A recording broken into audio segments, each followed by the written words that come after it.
ഇന്ന് സൊസൈറ്റി നോക്കിക്കഴിഞ്ഞാൽ നമുക്കറിയാം രണ്ട് വിഭാഗം പെൺകുട്ടികളാണ് നമുക്ക് കാണാൻ പറ്റുന്നത്. അതായത് ഒന്ന് സാമ്പത്തികമായിട്ട് മുന്നോട്ട് നിൽക്കുന്നവർ, അതായത് ഫിനാൻഷ്യലി സ്റ്റേബിൾ ആയിട്ടുള്ള ആൾക്കാർ, ഈ മാതാപിതാക്കളുടെ കൂടെ വളർന്ന് പഠിച്ച് നിൽക്കുന്ന ആൾക്കാർ. സെക്കൻഡ് വൺ നോക്കിക്കഴിഞ്ഞാലോ സാമ്പത്തികമായിട്ട് പിന്നോക്കം നിൽക്കുന്ന ആൾക്കാർ, അതായത് ഒട്ടും ഫിനാൻഷ്യലി സ്റ്റേബിൾ അല്ല, പഠിക്കാൻ അല്ലേ, പൈസ കാര്യങ്ങളൊക്കെ ഫിനാൻഷ്യലി സ്റ്റേബിൾ ആയിട്ടുള്ള ആൾക്കാർ. അപ്പോൾ ഈ ഒരു രണ്ട് കേസ് എടുത്തു കഴിഞ്ഞാലും ഒരു സ്റ്റേജ് വരെ അവരെങ്ങനെയെങ്കിലും തട്ടിമുട്ടി മാതാപിതാക്കളുടെ തണലിൽ ഇങ്ങനെ വളരും. അത് കഴിഞ്ഞാൽ അവർ കല്യാണം കഴിഞ്ഞ് വേറൊരു വീട്ടിലോട്ട് പോവുകയാണ്. സോ ലൈഫ് അവിടെ ഡിഫറെൻ്റ് ആവുകയാണ്, ചേഞ്ച് വരികയാണ്. അപ്പോൾ ഈ ഒരു സമയത്ത് ഏതെങ്കിലും ഒരു പോയിന്റിലായിരിക്കും ഇവർക്ക് ജോലി എന്നുള്ളൊരു ചിന്ത വരിക. ഇപ്പോൾ സ്റ്റേബിൾ ആയിട്ടുള്ള ആൾക്കാരാണെന്നുണ്ടെങ്കിൽ, അതായത് ഫിനാൻഷ്യലി സ്റ്റേബിൾ ആയിട്ടുള്ള ആൾക്കാരാണെന്നുണ്ടെങ്കിൽ ഹസ്ബൻഡിനെ ഒന്നുകൂടി ഒന്ന് സപ്പോർട്ട് ചെയ്യാം. ഫിനാൻഷ്യലി ഞാനും കൂടി ഒരു ജോലിക്ക് പോകുകയാണെന്നുണ്ടെങ്കിൽ ഹസ്ബൻഡിന് അത് കുറച്ചും കൂടി ബെറ്റർ ആയിരിക്കും. ഇനി ഫിനാൻഷ്യലി സ്റ്റേബിൾ അല്ലാത്ത ആൾക്കാർക്കും ഇതേ ചിന്ത തന്നെയാണ് വരിക.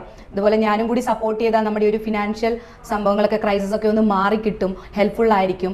ഇനി കല്യാണം കഴിഞ്ഞ ലേഡീസിൻ്റെ കേസ് എടുക്കുകയാണെന്നുണ്ടെങ്കിൽ ചിലപ്പം ഫാമിലി പ്രോബ്ലംസ് വരെ വരാറുണ്ട് അല്ലേ, ഒരുപാട് ഡിവോഴ്സ് കേസുകളൊക്കെ കൂടി വരുന്ന കാലഘട്ടമാണ്.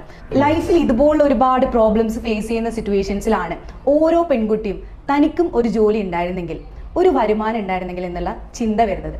ഇവിടെയാണ് പെൺകുട്ടികൾ ജോലിക്ക് പോകുന്ന ഒരു ഇമ്പോർട്ടൻസ്.